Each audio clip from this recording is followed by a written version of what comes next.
رمضان المبارک کی آمد ہے۔ اب عنقریب رمضان کا مہینہ شروع ہونے والا ہے۔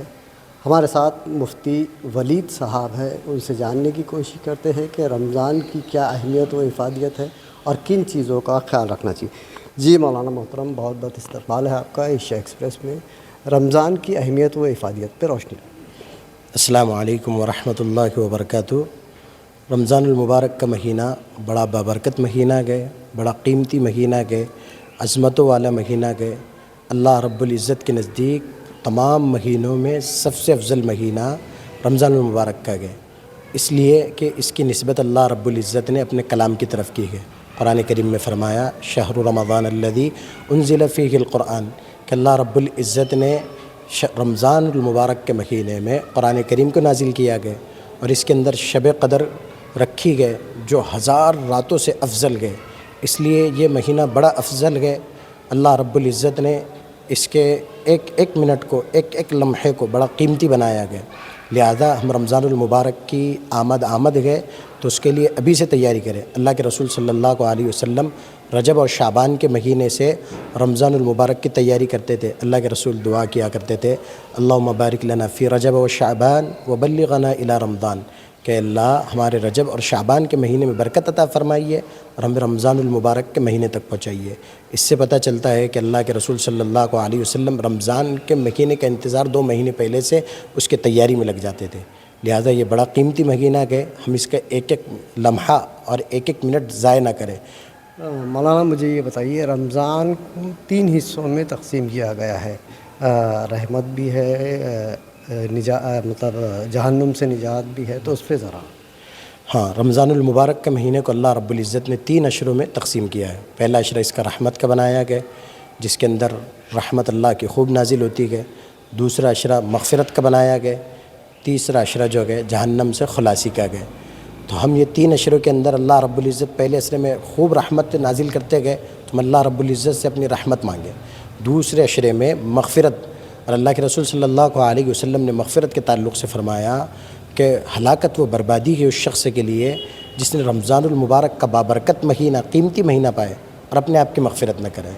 اور آخری اشرہ جو کہ جہنم سے خلاصی کیا گئے، اللہ رب العزت اس مہینے کے اندر جہنم سے خلاصی کے فیصلے فرماتے ہیں، لہٰذا ہم اس مہینے کو، اس کے ایک ایک اشرے کو قیمتی جانیں۔ آخری اشرے میں اعتکاف بھی کرے، شب قدر کی تلاش کرے، اور اسی طرح آخری رات جو ہوتی ہے رمضان المبارک کی،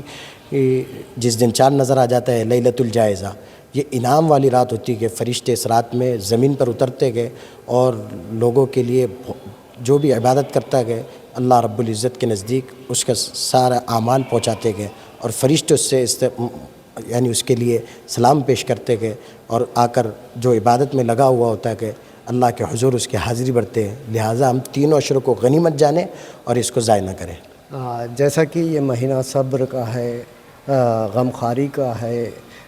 ایک دوسرے کی خیر خواہی کا ہے، لیکن ہم دیکھتے ہیں کہ جو ہمارا کاروباری طبقہ ہے، چھوٹے موٹے کاروباری ہے، وہ اس کو کمانے کا مہینہ سمجھتے ہیں، اور یعنی عبادت کی طرف دھیان کم ہوتا ہے ان کا، اور کاروبار کی طرف زیادہ دھیان رہتا ہے، تو کیا کہیں؟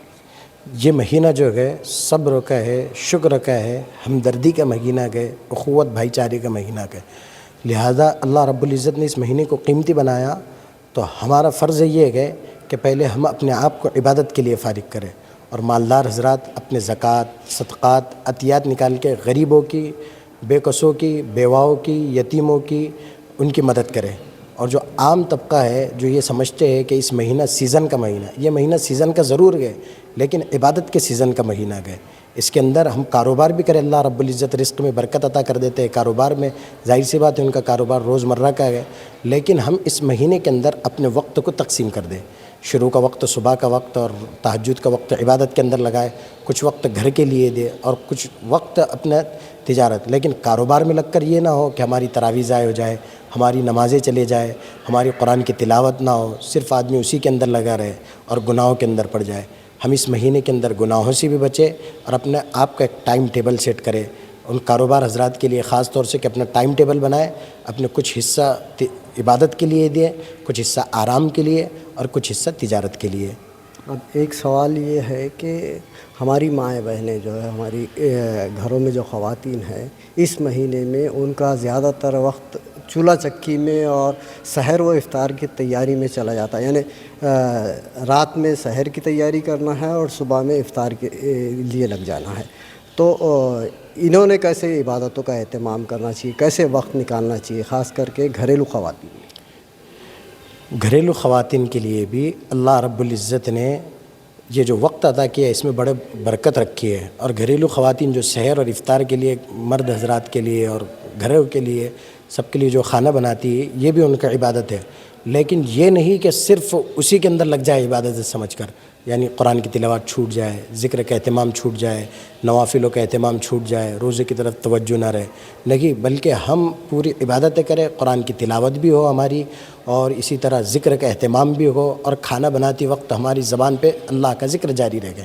جتنی دیر کھانا بناتے رہیں گے اتنی دیر اللہ کا ذکر بھی ہوتا رہے گا، وہ عبادت میں بھی شمار ہوتا ہے، اللہ اس کو عبادت شمار کرتے، جو بھی کام کرتے ہیں اور ہر کام ہم اللہ کے ذکر سے کریں، یہاں تک کہ شام کا بھی۔ اور یہ نہیں کہ صرف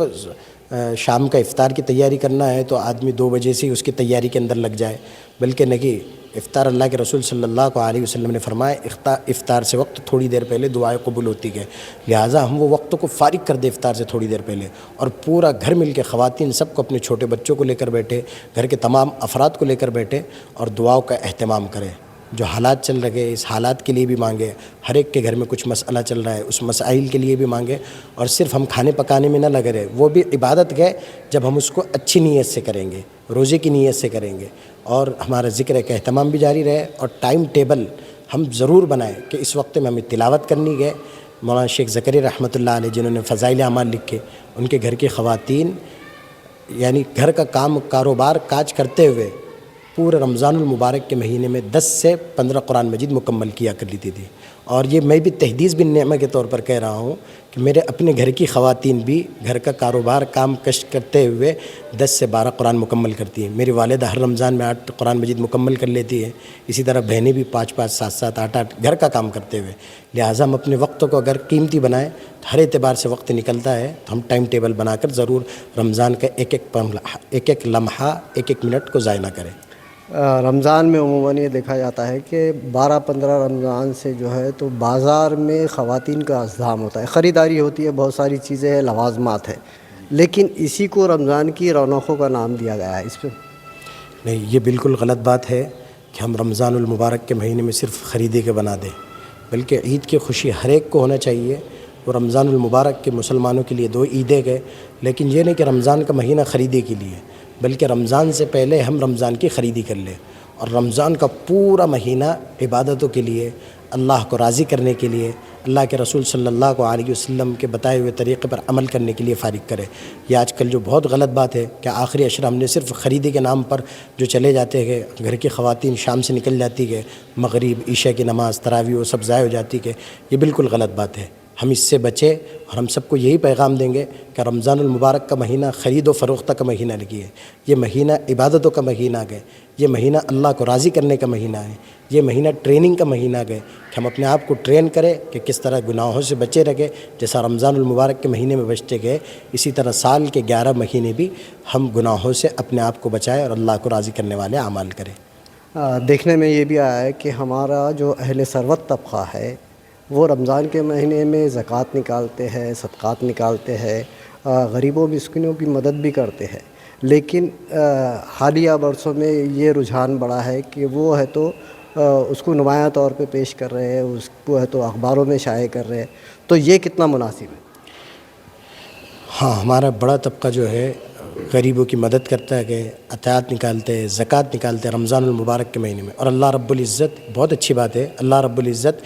رمضان المبارک کے مہینے میں ایک کا ثواب 70 اور اس سے زیادہ پہنچا دیتے گئے، واللہ یضاعف لمن یشاء۔ تو ہم غریبوں کی ضرور مدد کریں، لیکن دکھلا کے اور ظاہر کر کے اور اخباروں میں نمائش کر کے یہ مدد نہ کریں، کیونکہ اللہ کے رسول صلی اللہ علیہ وسلم نے ریاکاری سے منع فرمایا گیا، اور الشرک اصغر کا نام دیا گیا، یعنی چھوٹا شرک ہے ریاکاری، تو ہم اس سے بچیں۔